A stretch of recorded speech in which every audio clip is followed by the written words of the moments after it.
নমস্কাৰ সকলোকে মোৰ চেনেললৈ স্বাগতম জনালোঁ। আজি মই ভেন্দিৰ শুকান ভাজি এখন লৈ আহিছোঁ। খুব ভাল লাগে এনেদৰে খাই পেলাই। এইটো মোৰ মাহীৰ ৰেচিপি আছিলে, মই আজি আপোনালোকৰ আগত আগবঢ়াইছোঁ। খাবলৈ এনেদৰে খুব ভাল লাগে। এইখিনি মই ভেন্দি লৈছোঁ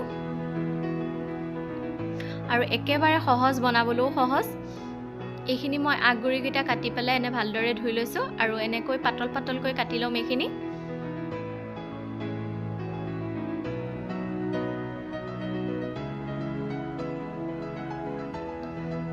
এইখিনি মই এনেদৰে কাটি ল'লোঁ।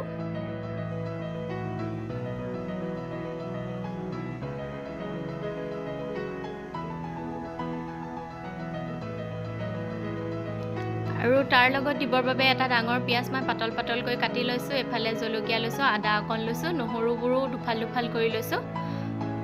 এতিয়া মই কেৰাহী এখন গৰম হ'ব দিছোঁ। কেৰাহীখনত তেল দিছোঁ, মিঠাতেল দি দিছোঁ আৰু ইয়াৰ পাছত মই ভেন্দিখিনি তেল গৰম হোৱাৰ পাছত এইখিনি ভাজি ল'ম। যেতিয়ালৈকে পিছল ভাৱটো নাযায় মই তেতিয়ালৈকে ভাজি ল'ম ভেন্দিখিনি।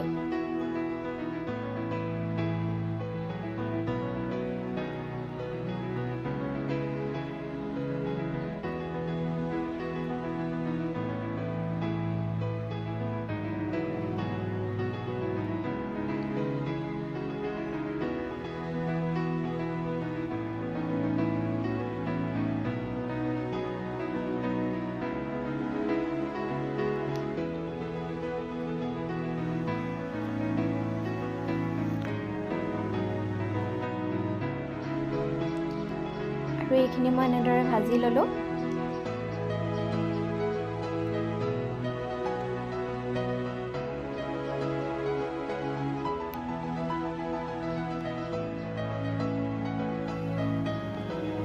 আৰু ইয়াতে দিছোঁ এচামুচ গৰম মছলা দিছোঁ, অকণমান ৰেড চিলি দিছোঁ আৰু অকণমান হালধি দিছোঁ ইয়াতে, আৰু অলপমান নিমখ দিছোঁ।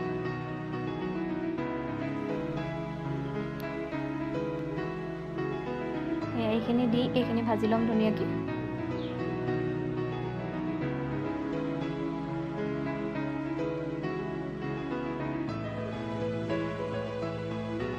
আৰু এইখিনি ভাজি লৈ ইয়াতে মই এইখিনি কেঁচা এইখিনি দি দিম, পিঁয়াজ, নহৰু, জলকীয়া, আদা।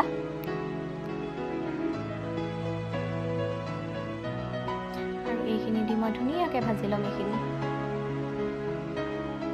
ভাজি একেবাৰে জুইটো কমাই দিম আৰু 5-6 মিনিটমানৰ কাৰণে এনেকৈ এৰি দিম।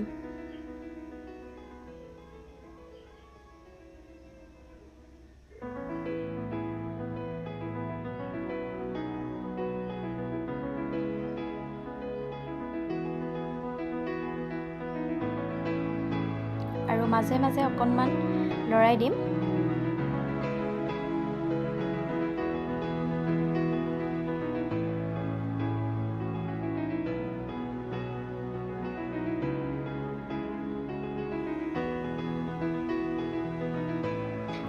দেখিছেনে, একদম পুৰা কৰকৰীয়া হৈ গ'ল।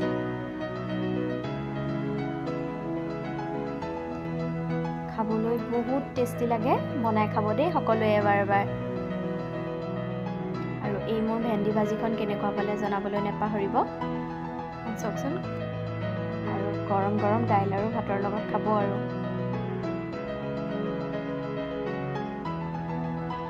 আৰু মই আজি ইয়াত এইখিনি খাবৰ লগত ল'লোঁ আলু পুৰি, আলু পিটিকা, আৰু এইফালে গাজৰ, তিয়ঁহ চালাড আৰু ভেন্দি ভাজি, দাইল। এনেদৰে আজি ভাত সাজ খালোঁ। সকলোৱে জনাবলৈ নাপাহৰিব ভিডিঅ'টো কেনেকুৱা পালে। আকৌ এবাৰ লগ পাম অন্য এটা ভিডিঅ'লৈ। আজিলৈ আহিলোঁ, বাই বাই।